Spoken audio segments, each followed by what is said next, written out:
ಅಲ್ಲೇ ಊರಲ್ಲಿರಬೇಕಾದ್ರೆ ನಮ್ಮ ಅತ್ತೆ ಹತ್ರ ಬಿಟ್ಟು ಹೋಗ್ತಾ ಇದ್ದೆ, ಅಲ್ಲಿ ತಿಂತಾರೆ. ನಮ್ಮ ಅಪ್ಪುಗೆ ಕ್ಯಾರೆಟು ಆಮೇಲೆ ಅಲ್ಲಿ ಇಳಿದು ಇಳಿದು ಹೋಗಬೇಕಾಗಿರೋದ್ರಿಂದ ಸ್ವಲ್ಪ ಲೇಟ್ ಕೊಡಬೇಕು ಅಂತ ಹೇಳ್ಬಿಟ್ಟು ಯೋಚನೆ ಮಾಡಿ.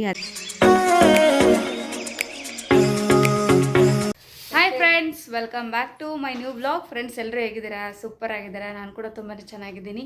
ಸೊ ನೀವು ಕೂಡ ಚೆನ್ನಾಗಿದ್ದೀರಾ ಅಂತ ಅಂದ್ಕೊಂಡಿದ್ದೀನಿ. ಸೊ ನಾನಿವಾಗ 1 ಗಂಟೆಯಿಂದ ಬ್ಲಾಗ್ ಸ್ಟಾರ್ಟ್ ಮಾಡ್ತಾ ಇದ್ದೀನಿ. ಸೊ ಇವತ್ತು ಊರಿಗೆ ಹೊರಟಿದ್ದೀನಿ. ಸೊ ನಮ್ಮ ಮಾಮನ ಮಗಳಿಗೆ ಕುಬ್ಸ ಮಾಡ್ತಾರೆ, ಕಳ್ಳು ಕುಬ್ಸ. ಹಾಗಾಗಿ ಇವತ್ತು ಹಣ್ಣು ತೊಗೊಂಡು ಹೋಗ್ಬೇಕಂತ ಹೇಳ್ಬಿಟ್ಟು ಇವಾಗ ನಾನು ಹೊರಟಿದ್ದೀನಿ ಈ ಕಡೆಯಿಂದ. ಇನ್ನು ಆ ಕಡೆಯಿಂದ ಎಲ್ಲ ರಿಲೇಟಿವ್ಸ್ ಅವರು ಇವರು ಬರ್ತಿರ್ತಾರೆ. ಬಟ್ ಈ ಕಡೆಯಿಂದ ನನಗೆ ಮತ್ತು ನಮ್ಮ ಯಜಮಾನ್ರಿಗೆ ಇಬ್ಬರಿಗೆ ಹೇಳಿದರು. ಬಟ್ ಅವ್ರಿಗೆ ಆಫೀಸ್ ವರ್ಕ್ ಇರೋದ್ರಿಂದ ಅವ್ರು ಬರ್ತಾಯಿಲ್ಲ, ನಾನು ಮಾತ್ರ ಹೋಗ್ತಾ ಇದ್ದೀನಿ. ಸೊ ಇಷ್ಟೊತ್ತನ ಮನೆ ಕೆಲಸ ಆಯಿತು. ನಾನು ಇವಾಗ ಜಸ್ಟ್ ಫ್ರೆಶ್ ಅಪ್ ಆದೆ, ತಲೆ ಬಾಚ್ಕೊಂಡಿದ್ದೀನಿ ಅಷ್ಟೇ, ಇನ್ನೂ ಏನೂ ಹಚ್ಕೊಂಡಿಲ್ಲ. ಸೊ ಇವಾಗ ಇಲ್ಲಿಂದ ಹೋಗಬೇಕಾದ್ರೆ ನಾನು ಮತ್ತು ಸೊ ನಮ್ಮ ಅಕ್ಕ ಬರ್ತೀನಿ ಅಂತ ಹೇಳಿದ್ದಾಳೆ. ಅವಳು ನಾನು ಇಬ್ಬರು ಸೇರಿ ಹೊರಟಿದ್ದೀವಿ. ಸೊ ನಾನಿವತ್ತು ಹೋಗಿ ನಾಳೆ ಬರ್ತೀನಿ. ಇಲ್ಲಿ ಹುಡುಗರು ಇರ್ತಾರಲ್ವ, ಹಾಗಾಗಿ ಅವ್ರನ್ನ ಇಬ್ಬರನ್ನ ಬಿಟ್ಟು, ಯಜಮಾನ್ರ ಬಿಟ್ಟು ಆಮೇಲೆ ತುಂಬ ಕಷ್ಟ ಆಗುತ್ತೆ ಅವರಿಗೆ ಹಿಡ್ಕೊಳ್ಳೋದಕ್ಕೆ ಅವ್ರಿಗೆ. ಹಾಗಾಗಿ ಊರಿಂದ ನಮ್ಮ ಅತ್ತೆನ ಕರೆಸಿದ್ದೀನಿ. ಸೊ ನಮ್ಮ ಅತ್ತೆ ಇವಾಗ ಜಸ್ಟ್ ಬಂದರು, ಅವ್ರನ್ನ ಕರ್ಕೊಂಡು ಬಂದೆ ಹೋಗಿ ನಾನು. ಸೊ ಇವಾಗ ಬಂದಮೇಲೆ ಅವರಿಗೆ ಒಂದು ಸ್ವಲ್ಪ ರೊಟ್ಟಿ ತೊಗೊಂಡು ಬಾ ಅಂತ ಹೇಳಿದ್ದೆ, ಹಾಗಾಗಿ ಮಾಡಿಕೊಂಡು ತೊಗೊಂಡು ಬಂದಿದ್ದಾರೆ. ಅದೆಲ್ಲ ತೆಗೆದಿಡ್ತಾ ಇದ್ದಾರೆ, ಯಾಕಂದರೆ ಬಿಸಿ ಮಾಡ್ಕೊಂಡು ಬಂದಿದ್ದಾರಲ್ವ, ಹಾಗಾಗಿ ತೆಗೆದಿಟ್ರು ಅಂದರೆ ಚೆನ್ನಾಗಿ ಬರುತ್ತೆ. ಸೊ ಇವಾಗ ನಾನು ಹೋಗಿ ರೆಡಿ ಆಗ್ತೀನಿ. ಇವಾಗ ಟೈಮ್ ಬಂದುಬಿಟ್ಟು 1 ಗಂಟೆ ಆಗ್ತಾಯಿದೆ. 2 ಗಂಟೆ ಯಾರಾದರೂ ಒಬ್ಬರು ಹುಡುಗರ ಹತ್ರ ಇರಲೇಬೇಕು. ಇನ್ನೂ ಚಿಕ್ಕವರಿದ್ದಾರೆ, ಇನ್ನೂ ನನ್ನ ಬಿಟ್ಟು ಒಂದು ದಿನವೂ ಕೂಡ ಅವರು ಇರಲ್ಲ. ಎಲ್ಲಿಗಾದರೂ ಹೋದ್ನಿ ಅಂತಂದರೆ ಕರ್ಕೊಂಡೇ ಹೋಗ್ತೀನಿ, ಮತ್ತು ಕರ್ಕೊಂಡೇ ಬರ್ತೀನಿ. ಸೊ ಇವತ್ತೇ ನಾನು ಫಸ್ಟ್ ಟೈಮ್ ಅಂತ ಅನ್ಕೋತೀನಿ. ಅಲ್ಲೇ ಊರಲ್ಲಿರಬೇಕಾದ್ರೆ ನಮ್ಮ ಅತ್ತೆ ಹತ್ರ ಬಿಟ್ಟು ಹೋಗ್ತಾ ಇದ್ದೆ, ಅಲ್ಲಿ ಆರಾಮ್ಸೆ ಆಗಿರ್ತಿದ್ರು. ಇಲ್ಲಿ ಬಂದ ಮೇಲೆ ನಾನು ಬಿಟ್ಟು ಹೋಗೇ ಇಲ್ಲ. ಹಾಗಾಗಿ ಊರಿಂದ ಅತ್ತೆನ ಕರೆಸಿದ್ದೀನಲ್ವ, ಅವ್ರು ನೋಡ್ಕೋತಾರೆ. ನಾಳೆ ಮತ್ತೆ 5 o'clockಗೇನೋ ಅಲ್ಲಿಂದ ಬಿಡ್ತೀವಿ. ಸೊ ಇವಾಗ ಹೋಗಿ ನಾನು ರೆಡಿಯಾಗಿ ಬರ್ತೀನಿ. ನಮ್ಮ ಅಕ್ಕ ಫೋನ್ ಮಾಡಿದ್ಲು, ಬೇಗ ರೆಡಿ ಆಗು ಹೋಗೋಣ ಅಂತ ಹೇಳ್ಬಿಟ್ಟು. ಹಾಗಾಗಿ ಈಗ ರೆಡಿ ಆಗಿಬಿಟ್ಟು ಮತ್ತೆ ಸಿಗ್ತೀನಿ. ಓಕೆ ಫ್ರೆಂಡ್ಸ್, ಇವತ್ತು ಬೆಳಿಗ್ಗೆ ತಿಂಡಿ ಬಂದುಬಿಟ್ಟು ಟೊಮೊಟೊ ರೈಸ್ ಮಾಡಿದ್ದೆ. ಅದ್ರ ಜೊತೆಗೆ ಸ್ವಲ್ಪ ಬೆಂಡೆಕಾಯನ್ನು ಕಟ್ ಮಾಡಿ ಫ್ರೈ ಮಾಡಿ ಇಟ್ಕೊಂಡಿದ್ದೆ. ಹಾಗೆ ಆ ಕಡೆ ಹಾಲು ಕೂಡ ಕಾಸಿ ಇಟ್ಟಿದ್ದೀನಿ. ಕಂಪ್ಲೀಟ್ ಅಡುಗೆ ರೆಡಿ ಆಗಿದೆ. ಹಾಗೆ ಸ್ನ್ಯಾಕ್ಸ್ಗೆ ಬಂದುಬಿಟ್ಟು ಆ್ಯಪಲ್ ಕಟ್ ಮಾಡಿದ್ದೀನಿ. ಆಮೇಲೆ ಹಸಿ ತರಕಾರಿ ಅಂತಂದರೆ ಸೌತೆಕಾಯಿ ಆ್ಯಂಡ್ ಕ್ಯಾರೆಟ್ ಕಟ್ ಮಾಡಿ ಇಟ್ಟಿದ್ದೀನಿ. ಊಟದ ಜೊತೆನೂ ಕೂಡ ಕೊಡ್ತೀನಿ. ಅದ್ರ ಜೊತೆ ಡಬ್ಬಿ ಕೂಡ ಹಾಕಿರ್ತೀನಿ, ಯಾಕಂದರೆ ಮನೆಯಲ್ಲಿ ತಿನ್ನದೇ ಇರುವಂಥ ಪದಾರ್ಥಗಳನ್ನು ಡಬ್ಬಿಯಲ್ಲಿ ಹಾಕಿ ಸ್ಕೂಲಿಗೆ ಕಳಿಸಿದ್ರೆ ಅಲ್ಲಿ ಖಂಡಿತವಾಗ್ಲೂ ತಿಂತಾರೆ. ಯಾಕಂದರೆ ಎಲ್ಲ ಮಕ್ಕಳು ಇರ್ತಾರಲ್ವ, ಅದ್ರ ಜೊತೆ ಟೇಸ್ಟು ತುಂಬ ಚೆನ್ನಾಗಿ ಬರುತ್ತೆ, ಹಾಗಾಗಿ ತಿಂತಾರೆ. ನಮ್ಮ ಅಪ್ಪುಗೆ ಕ್ಯಾರೆಟು ಆಮೇಲೆ ಸೌತೆಕಾಯಿ ಇದೆಲ್ಲ ಇಷ್ಟ ಆಗೋದಿಲ್ಲ. ಬಟ್ ಏನಂತಂದರೆ ಸ್ಕೂಲಿಗೆ ಕಟ್ತೀನಲ್ವ, ಅಲ್ಲಿ ಆರಾಮ್ಸೆಯಾಗಿ ಖಾಲಿ ಮಾಡ್ಕೊಂಬರ್ತಾನೆ.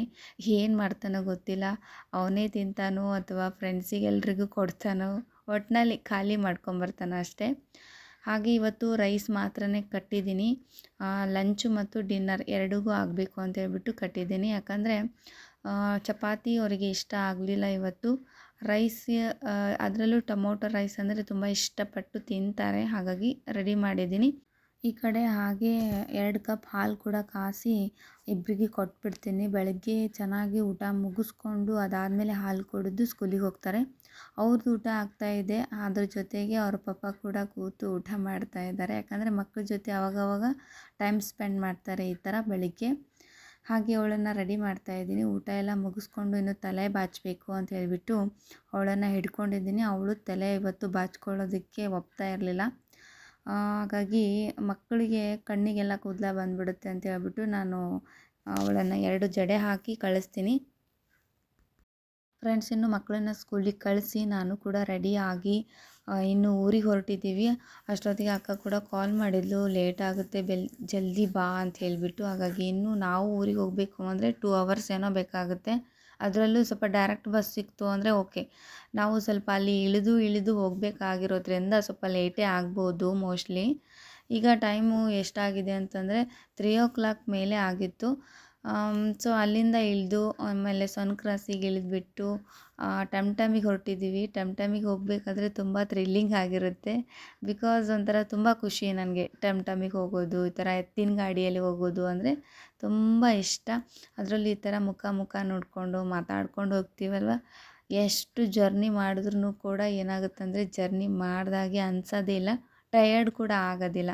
ಹಾಗಾಗಿ ಮಜಾ ಮಾಡಿಕೊಂಡು ಹೋಗ್ತಾಯಿದ್ವಿ. ಇನ್ನು ಊರಿಗೆ ಕೂಡ ಬಂದು ರೀಚ್ ಆದ್ವಿ. ಇನ್ನು ನಾನು ಅಕ್ಕ ಹೋಗೋಷ್ಟೊತ್ತಿಗೆ ಇವರೆಲ್ಲರೂ ಬಂದಿದ್ದರು. ಹಾಗೆ ಬಂದು ಒಂದು 10-15 ನಿಮಿಷ ಆಗಿತ್ತೇನೋ, ಹಾಗೆ ನಾವು ಹೋಗಿ ಜಾಯ್ನ್ ಆದ್ವಿ. ಸೊ ಈಗ ಎಲ್ಲರೂ ಮಾತಾಡ್ಕೊಂಡು ಕೂತ್ಕೊಂಡಿದ್ವಿ. ಅಂದರೆ ಕೆಲವೊಂದು ವಿಷಯಗಳೆಲ್ಲ ಇರುತ್ತಲ್ವ, ಅದನ್ನೆಲ್ಲ ಶೇರ್ ಮಾಡ್ಕೊಂಡ್ವಿ. ಹಾಯ್ ಮಾಡಲಿ, ಹಾಯ್ ಮಾಡಿ, ಹಾಯ್ ಮಾಡಿ, ಹಾಯ್ ಮಾಡು ನೋಡಲಿ ಅವ ಬರೀ ಅಳ್ಕೊತ ಇರ್ತಲ್ಲ ಮಮ್ಮಿ ಬಿಡು ಅಂದ್ರ ನೋಡಲ್ಲಿ. ರೋಹಿತ್ಲೇ ದಿಮಾಕ್ ಮಾಡ್ತಾ ಇದ್ದಿದ್ದಿಲ್ಲ ನನ್ಗೆ ಬರ್ಲ ಅಂದ್ರೆ ಎಷ್ಟ್ ಚಂದ ಈ ಸಾಧ್ಯ ಆಯಿ ಮುತ್ಯಾನದು ಮುತ್ಯಾಗ ಹಂಗೆ ಒಂದೊಂದ್ಸರಿ ಎಟ್ಟು ಬಂದ ಹಾಂಗ್ರಿ ಹಿಂಗ್ರಿ. ನಾಳೆ ಗಂಡಿಗೆ ಏನಂತಿ ಅನ್ಬೇಕು ನೀನು ಅವ್ರು ಆಗಿನ ಮೇಲೆ ಎಷ್ಟು ಚಂದ ಬರ್ತದ ಕಾಯಿ.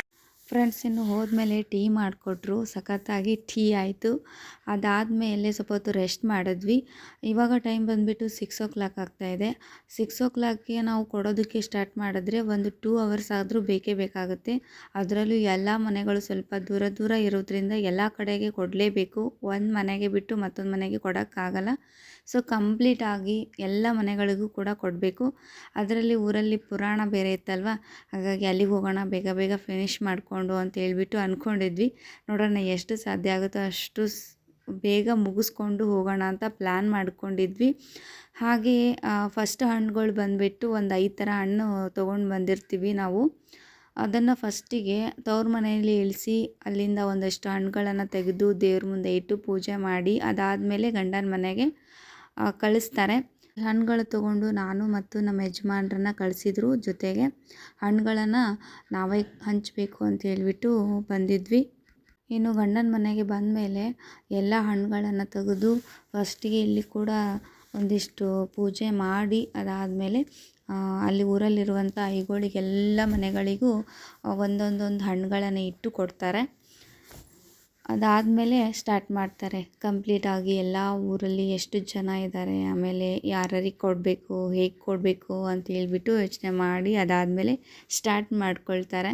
ಸೊ ನಾವಂತೂ ಇಲ್ಲಿ ಬಂದು ಆಲ್ರೆಡಿ ಕೂತಿದ್ದೀವಿ, ಯಾಕಂದರೆ ಟೈಮ್ ಬೇರೆ ಸಿಕ್ಕಾಪಟ್ಟೆ ಆಗ್ತಾಯಿತ್ತು.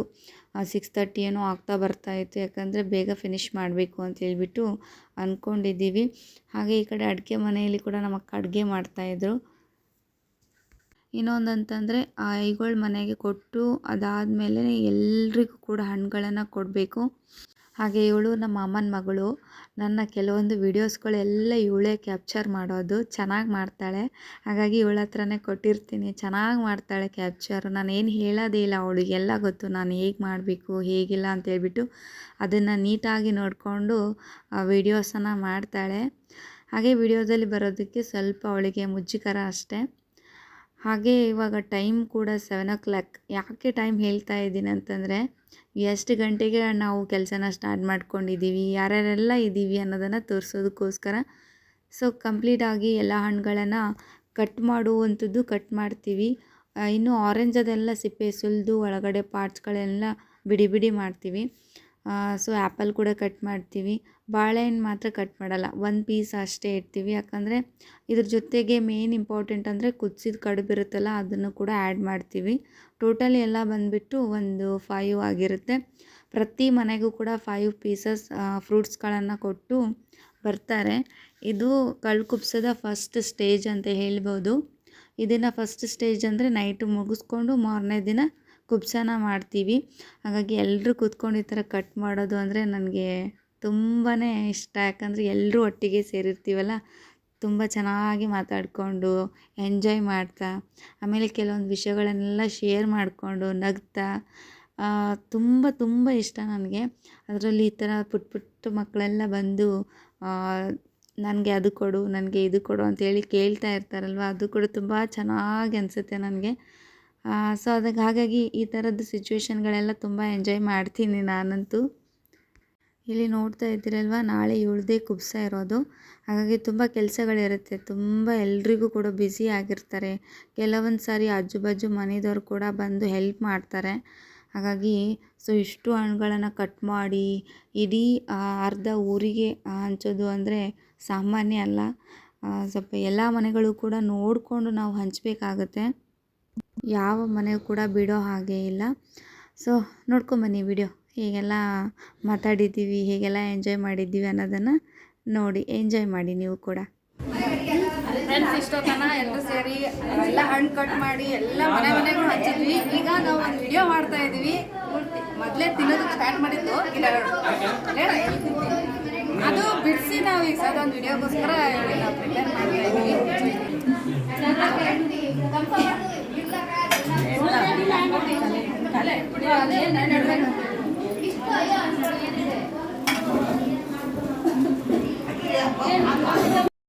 ಫ್ರೆಂಡ್ಸ್, ಇಲ್ಲಿ ವಿಡಿಯೋಗೆ ಎಲ್ಲರೂ ತುಂಬ ಹೆಲ್ಪ್ ಮಾಡ್ತಾ ಇದ್ದಾರೆ. ಸೊ ನಮ್ಮ ಅಕ್ಕ ಕೂಡ ತುಂಬಾ ಹೆಲ್ಪ್ ಮಾಡ್ತಾ ಇದ್ದಾಳೆ. ಎಲ್ಲ ಹಣ್ಣುಗಳನ್ನ ನೀಟಾಗಿ ಜೋಡಿಸಿ ಇಡ್ತಾ ಇದ್ಲು. ನಾನು ಕೂಡ ಸ್ವಲ್ಪ ಹೆಲ್ಪ್ ಮಾಡ್ತಾಯಿದ್ದೆ. ಎಲ್ಲರೂ ತುಂಬ ಯೋಚನೆ ಮಾಡಿ ಈ ವಿಡಿಯೋನ ಮಾಡೋಣ ಅಂತ ಅಂದ್ಕೊಂಡಿದ್ದೀವಿ. ಅದರಲ್ಲೂ ಏನಂತಂದರೆ ಸ್ವಲ್ಪ ಮನೆ ಕತ್ಲಾಗಿರೋದ್ರಿಂದ ವಿಡಿಯೋಸ್ ಅಷ್ಟೊಂದು ಕ್ಲಿಯರಾಗಿ ಬರ್ತಾ ಇರಲಿಲ್ಲ. ಆಲ್ಮೋಸ್ಟ್ ವಿಡಿಯೋಸ್ಗೆ ಲೈಟ್ ಹಾಕಿ ಆಮೇಲೆ ಕೆಲವೊಂದು ಟಾರ್ಚ್ಗಳನ್ನು ಹಾಕಿ ವಿಡಿಯೋಸನ್ನು ಮಾಡ್ತಾಯಿದ್ದೀವಿ. ಆದರೂ ಸ್ವಲ್ಪ ಏನಾಗುತ್ತೆ ಅಂದರೆ ಸ್ವಲ್ಪ ಹೊತ್ತು ಚೆನ್ನಾಗಿ ಬರುತ್ತೆ, ಸ್ವಲ್ಪ ಹೊತ್ತು ಮತ್ತೆ ಡಿಮ್ ಆಗಿ ಕಾಣಿಸ್ತಾ ಇತ್ತು. ನೋಡೋಣ ಎಷ್ಟು ಸಾಧ್ಯ ಆಗುತ್ತೋ ಅಷ್ಟು ನೀಟಾಗಿ ಕವರ್ ಮಾಡ್ತೀನಿ.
ಎಲ್ರಿಗೂ ಕೊಟ್ವಿ ಹಣ್ಣೆಲ್ಲ ಕೊಟ್ಟು ಆಮೇಲೆ ನಾವು ಇನ್ನೂ ತಿಂದೇ ಇಲ್ಲ ಬಟ್ ರೀಲ್ಸ್ ಮಾಡೋದು ಇಷ್ಟೊತ್ತನ. ಇವಾಗ ಟೈಮ್ ಬಂದ್ಬಿಟ್ಟು ಎಷ್ಟಾಗಿದೆ? ಟೈಮ್ ಎಷ್ಟು? 7:30 ಆಗ್ತಾ ಇದೆ. ಸೊ 7:30ಇಂದ ಈಗ ಊಟ ಮಾಡ್ಬೇಕಂತ ಅಂದ್ಕೊಂಡಿದ್ದೀವಿ. ಎಲ್ರದ್ದು ಊಟ ಮಾಡಿದ್ರು ಅಂದರೆ ನಾವು ಊಟ ಮಾಡ್ತೀವಿ. ಸೊ ಈ ಬ್ಲಾಗನ್ನು ಒಂದು 10 ಮಿನಿಟ್ಸ್ ಬಿಟ್ಟು ಆಮೇಲೆ ಕಂಟಿನ್ಯೂ ಮಾಡ್ತೀವಿ.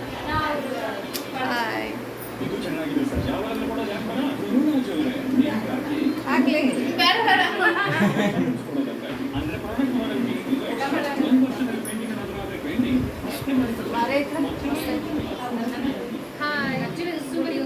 Good night.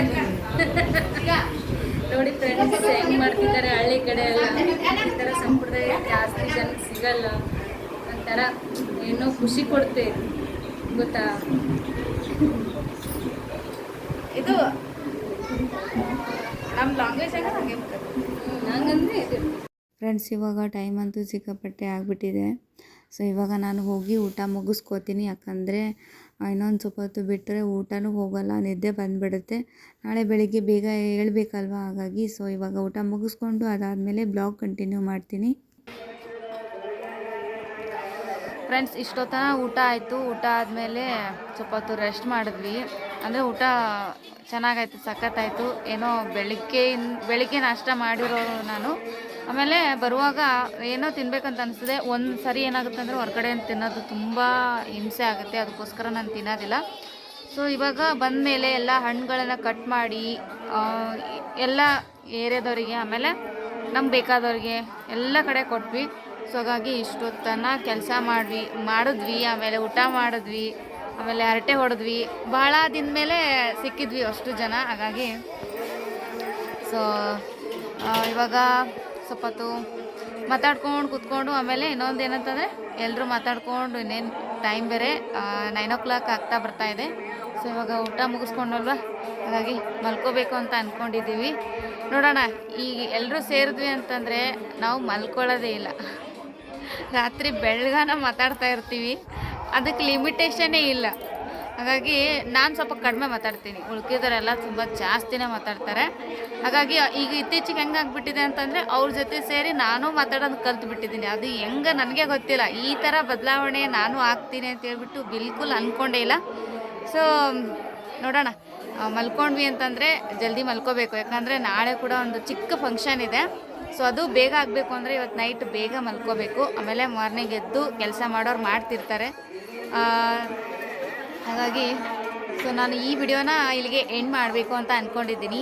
ಐ ಹೋಪ್ ಈ ವಿಡಿಯೋ ಇಷ್ಟ ಆಗಿತ್ತು ಅಂದರೆ ಲೈಕ್ ಮಾಡಿ, ಶೇರ್ ಮಾಡಿ, ಹಾಗೆ ಕಮೆಂಟ್ ಮಾಡಿ ಅಂತ ಹೇಳ್ತಾ ನಾಳೆ ಇನ್ನೊಂದು ಇಂಟ್ರೆಸ್ಟಿಂಗ್ ಆಗಿರುವಂಥ ವಿಡಿಯೋದೊಂದಿಗೆ ಮತ್ತೊಮ್ಮೆ ಸಿಗ್ತೀನಿ. ಅಲ್ಲಿವರೆಗೂ ಟೇಕ್ ಕೇರ್, ಬಾಯ್.